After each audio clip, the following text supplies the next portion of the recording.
Welcome to another thought.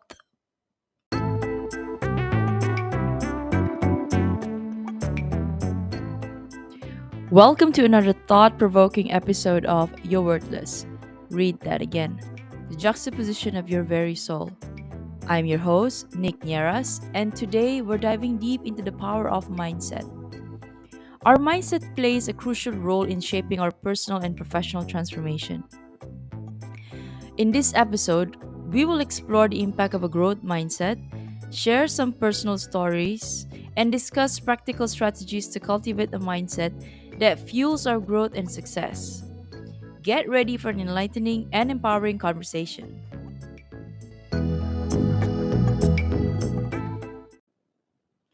Before we delve into the topic, let us first understand what the growth mindset is. Developed by psychologist Carol Dweck, a growth mindset is the belief that our abilities and intelligence can be developed through dedication, effort, and learning. It's an understanding that challenges, failures, and setbacks are opportunities for growth rather than fixed limitations. Now, let's explore the impact of a growth mindset on personal and professional transformation. When we adopt a growth mindset, we view challenges as opportunities for learning and improvement. We become more resilient, adaptable, and open to new experiences. This mindset allows us to embrace change, step out of our comfort zone, and unlock our full potential.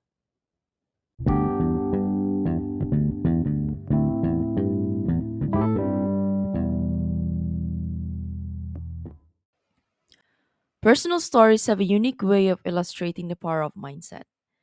Let me share a personal story that relates to the impact of a growth mindset in my own life.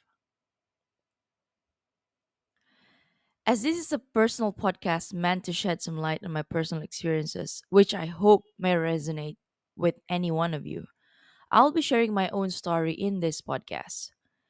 I will also be featuring some people who are very close to me, i.e., colleagues, family members, and maybe influencers. Well, that if they agree to be featured in my podcast and share their personal experiences in some of my upcoming episodes. Now, which of my life stories should I pick to illustrate a growth mindset?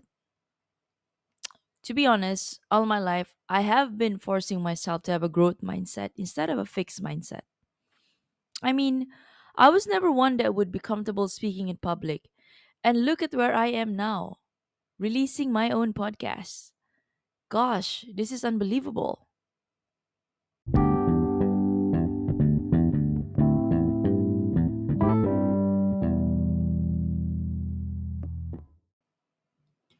Okay, so back to my story. Let's pick my divorce as an illustration. I sincerely don't think being divorced should be something that women now should be ashamed of. Meet your 25-year-old Sabahan girl who had just broken up with her first boyfriend back in 2014. The year now is 2015. Since 2014, she has been on and off short term relationships with a couple of guys. It was fun at first as you get to meet and know people from all walks of life without having to think of the long term plans with them, i.e., whether these people should be the father of your kids or is any of the guys here should be the one you should spend the rest of your life with. For certain, it was the best time of my 20s. My work with CRS, corporate restructuring and solution, was flourishing. I felt like I knew everything that I needed to know, having been with the company for 4 years. My social life has never been better. Partying every weekend was my ritual. I thought to myself, what is life if not a life well lived, right?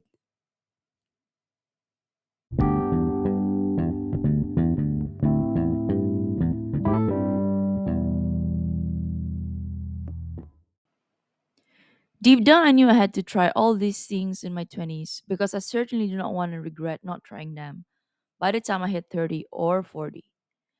So, after doing all of the above for close to 2 years, I said to myself, what the hell am I doing with my life? Is this what my 20s will amount to? Just working, drinking, partying, having short term relationships, and not settling? Damn, that is sad. I thought to myself. So I reasoned with myself. I told myself that I had a good journey of partying for 2 years now, and I think it is time to be serious with life. If you must know, my sister and I are very different individuals, and we have very different approaches in life. She's definitely the angel one, and I was the opposite. I met my ex husband by the end of October 2015 when I was 24, and she met her then boyfriend and now husband the same year, August 2015.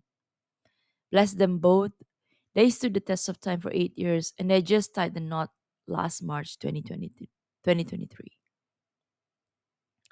I guess everyone's life journey is definitely different, and I lived them both, my sister and my brother in law.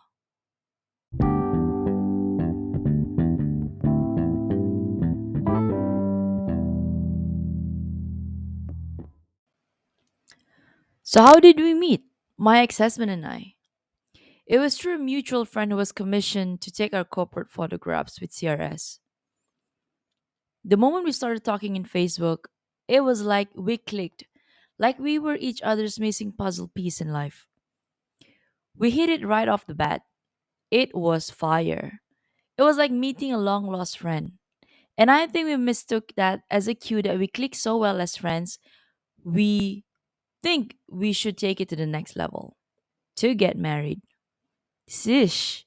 I was so young then. I never thought I would be the first one among my friends to tie the knot at 26. The wild and headstrong Nicolette. Haha.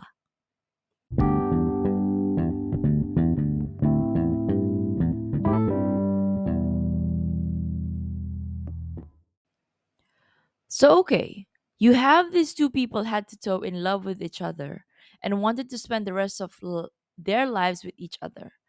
But there was a slight issue. Now, I come from a different religion and he came from a different one.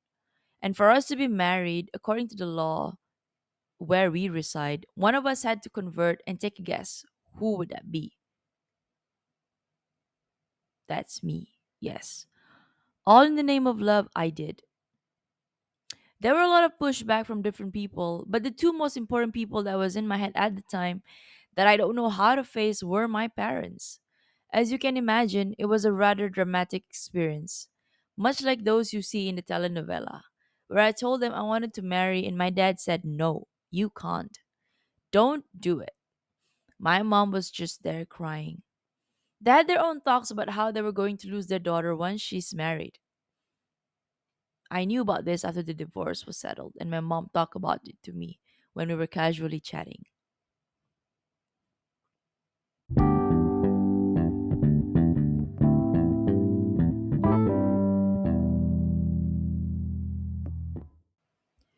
When I told my ex husband about their disagreement, he was devastated.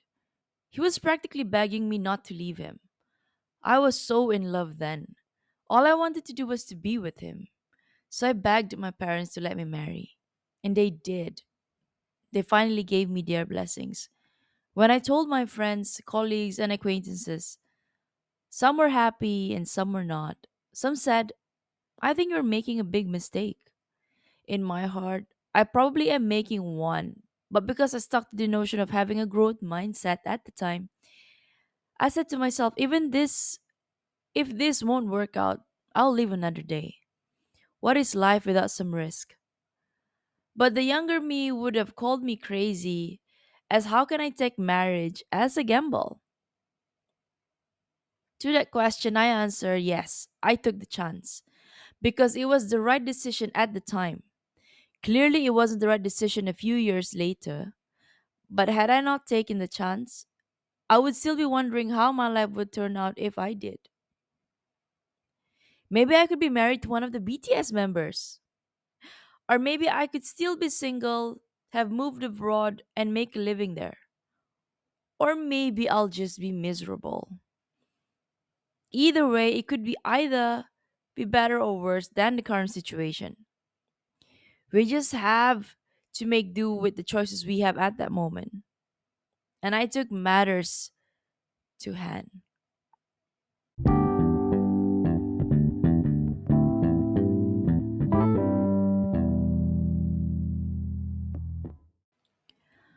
So my ex-husband and I started dating in 2015, and he proposed by January 2016, just a mere 3 months after dating. Sheesh! I guess I was crazy then for saying yes. Fuck, it was such a scary experience, yet so thrilling. Going against the world and saying yes to the faces that said no, you shouldn't. Of course, at the time, financial issues were always looming this young couple, especially when they wanted to make it a grand wedding. But they were determined to make it work. Gosh, I can say it was such a waste to spend so much money on a wedding just to have it fall apart. But again, I just wanted to make it clear here that I too agreed to the scale of the wedding. And I too take the ownership of being wasteful. One thing you should know about me, when I make a mistake, I own it. That is how strong I value my integrity. So we borrowed money too just for the wedding. For those couple out there that borrowed money for their wedding only for it not to work, you don't have to be shy and embarrassed. There are others that are just like you. It is all right.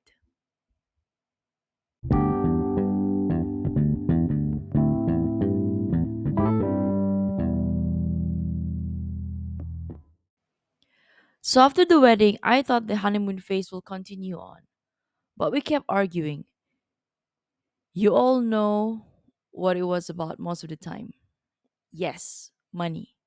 Number one factor all married couple fight about. So I think our relationship took a toll on him until I found out that there was infidelity in the marriage. The moment I found out about it, I crafted plan A and B on what is next. Plan A was to try and save and stay in the marriage. Plan B was to get the hell out. Deep down, I knew I had to execute plan B the moment I found out about it. There was no plan A, to be honest, just that it was a pre step to plan B. Now I'm just thinking to myself, what a conniving person I was. But yes, once you cross the Scorpio, there is no getting back to my graces. Wait, let me rephrase that. It was just me putting my growth mindset into action. There is no way that I need to be stuck in that marriage. I came into the marriage on my own accord, and I'm going to get out of it on my own accord too. There is no saving oneself except yourself.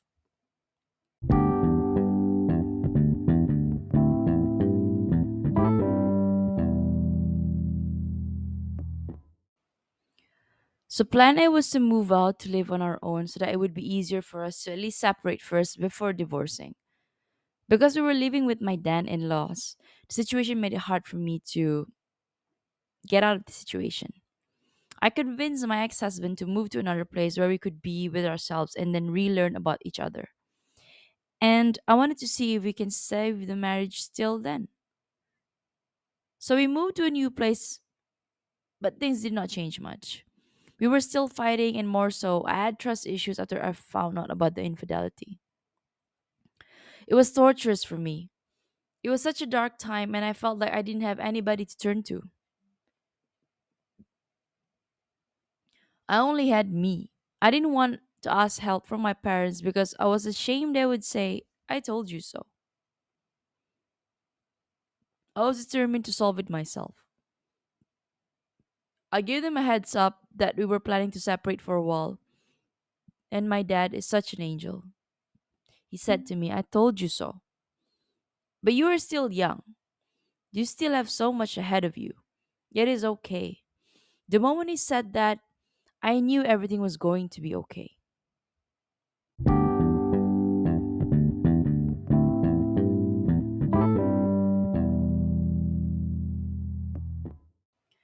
So I discussed with my ex husband about our plans of separating in the next upcoming months. I even went back to my hometown and told my friends who were my bridesmaid at the time of my reception to tell them that this is it for my marriage.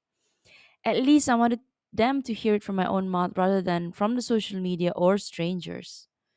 Thankfully, they were very supportive. I'm so blessed to have such beautiful friends. They did not judge. Or maybe they did. I don't know. But I felt like they were on my side. I told my sister about the whole fiasco and she too said, I told you so. Subtly. There were so many red flags when you guys got married. But in the end, she was also very supportive of my decision. With the support and encouragement that I have from my parents, sister, and my friends, I knew I can make it. I put on my growth mindset hat on. Rather than staying in an unhappy relationship, I owe it to myself to make me happy again. What I wanted to do was to tell him that let's separate for a while and reframe ourselves. Once we are in a better frame of mind, we can come back together and see if we can work it out.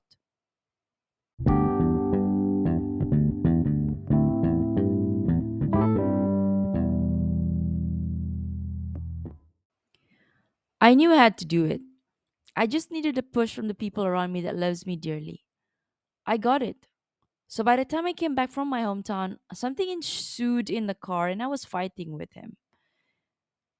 He had inadvertently muttered the word that insinuated that he divorced me. Now, the moment it happened, I knew it was legal. We were already legally divorced at the point.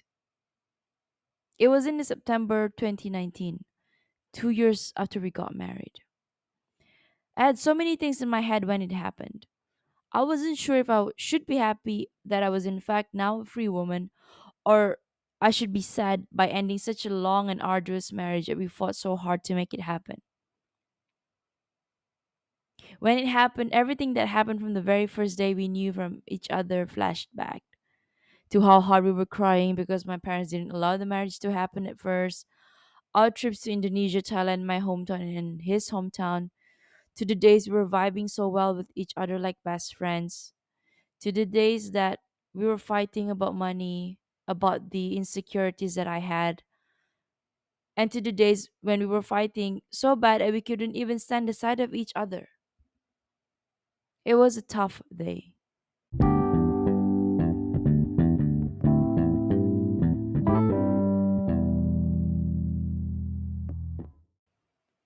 So I told him, when you uttered the word, you do know that that will be accepted in the Sharia court, right? He quickly called his father and informed him of the situation. My then father in law said, yes, you both need to go to the court and get it finalized. So we went to the court the first thing on Monday. It happened on Saturday. The court then gave us a trial date 2 weeks after that. And in the blink of an eye, we were divorced. All the hardships that we went through before the marriage and during the marriage were done within few seconds. Wow. You can get divorced within seconds. Meanwhile, it took you so many years to build that marriage. Same as trust.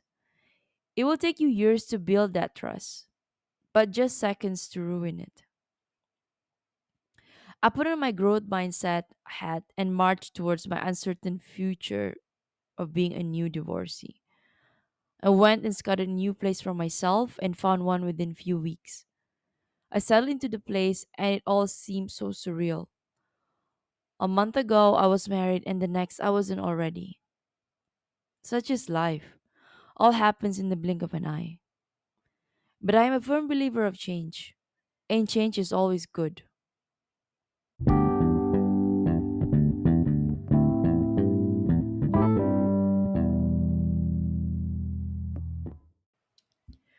So at the time, I didn't want to face the grieving of being newly divorced and threw myself into reviving my social life again and work. I met a group of lovely people when I took up Latin dancing. I took a solo trip to Australia as a way for me to heal myself. I had a good time there, but I knew something else was waiting for me. It was that grief. I didn't grieve properly after getting the divorce. I was just trying to find something to distract myself. I thought that this is just gonna pass by and that I will never have to process it. I was wrong. Had to face everything. COVID was just declared as a pandemic at the time and I was stuck at home. Lockdown started in March 2020 in Malaysia and I had no social life then. That was when everything came crumbling down. I was by myself, stuck at home, and lonely. Work was also such a mess. I thought that if one area of my life is fucked, at least I could keep other areas of my life afloat. Damn. COVID just slapped me so hard in the face.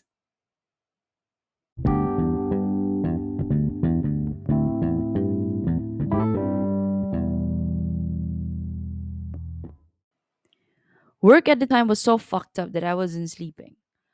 I was pulling all nighters ever so often because the world didn't know how to handle the work from home situation. The company thought that now that we were at home, we were assumed to be available 24/7 in front of the computer. It was such a stressful 2020 for me. I think this was the case for everybody. Only in my case, I was newly divorced and my work was such a pain in the ass. Plus, I was lonely. How miserable one can be. I know I have it good compared to other unfortunate people as I still had my paycheck and a roof over my head. I'm still very grateful for that. My growth mindset in action. I tried sticking through my work until early 2021 until I realized that I cannot do it anymore. It felt like everything that I was doing at the job was wrong and I was getting pushed around like there was no tomorrow. For every project that I was in, it was either the client was so unreasonable or my boss was not understanding at all.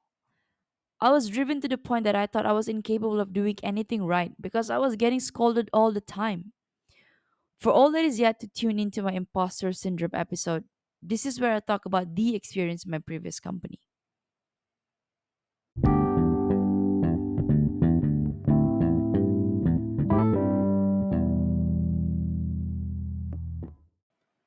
Still putting my growth mindset hat on, I told myself, I am strong. I'll get through this. Fuck. Until early 2021, I was removed from a project because of my incapability to act as a manager.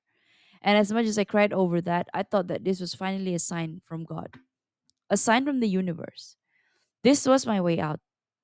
I knew there were so many signs asking me to leave the company, but I didn't want to give up. Well, partly because of my ego. The company was such a prestigious company, and I wanted to show that I can stick around, that I shouldn't leave because leaving is what a quitter would do.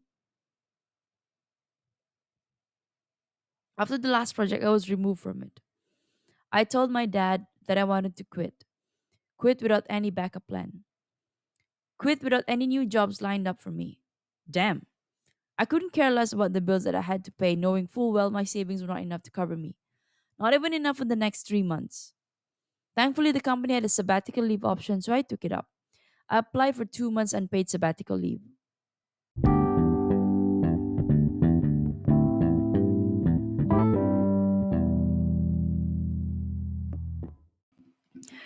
During this time, thankfully, the government allowed some money to be withdrawn from the Employee Sovereign Fund to fund for emergency expenses of the people during COVID, especially those who have lost their jobs.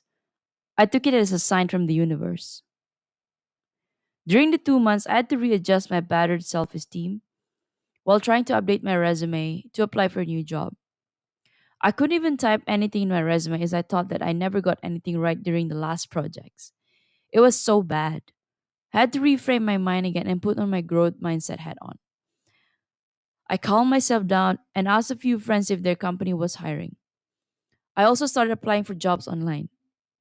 I think I applied to a total of 100 plus jobs, and thankfully, a week after that, I started getting interviews.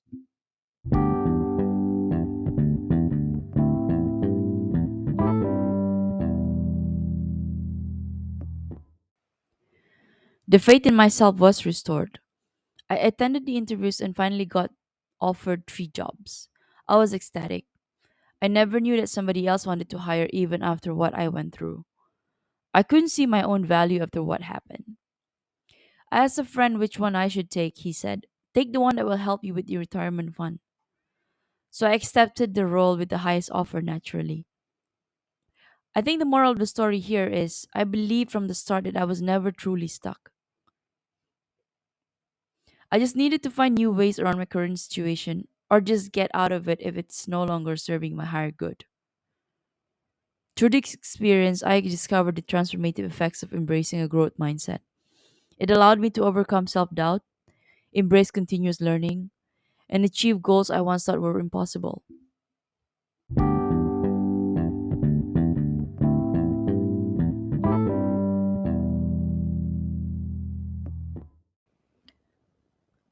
So, how can we cultivate a growth mindset? One strategy is to reframe challenges and failures as learning opportunities. Instead of dwelling on setbacks, ask yourself, what can I learn from this experience? Embrace the lessons, extract valuable insights, and use them to grow and improve. Another powerful technique is to practice self awareness and monitor your self talk. Notice the language you use when facing difficulties. Shift from a fixed mindset where you believe your abilities are fixed to a growth mindset that acknowledges your potential for growth and improvement. Replace limiting self talk with positive and empowering affirmations.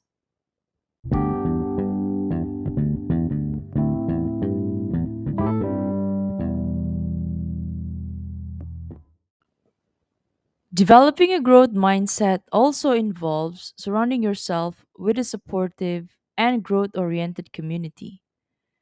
Seek out mentors, peers, or colleagues who embody a growth mindset. Engage in conversations that encourage learning, exchange ideas, and challenge your thinking. Collaboration and feedback from others can accelerate your personal and professional growth.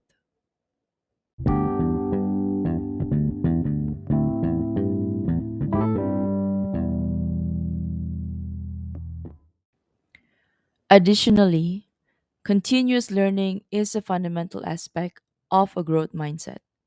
Cultivate a love of learning by reading books, listening to podcasts, such as yours truly, attending workshops, or taking courses. Embrace new skills and knowledge that will propel you forward on your journey of personal and professional transformation.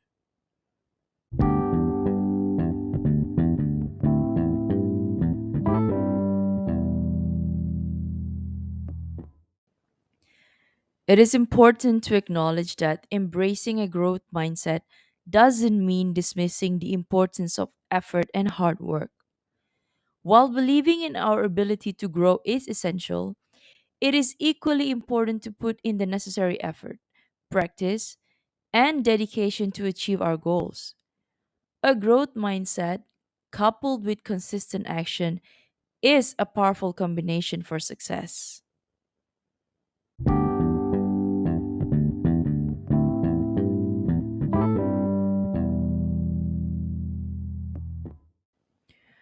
As we wrap up this episode, I encourage you to reflect on your own mindset.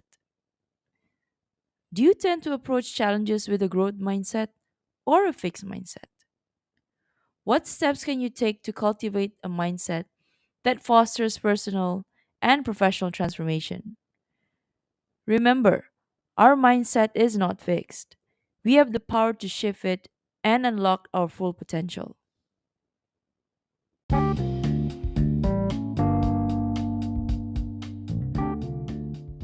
That concludes today's episode of You're Worthless. Read that again. The juxtaposition of your very soul. I hope you found our exploration of the power of mindset insightful and inspiring. Remember, by embracing a growth mindset, you can transform your life and achieve extraordinary things. Embrace challenges, learn from failures, and believe you can change your life if you so wish. This is your host, Nic Nierras, signing off.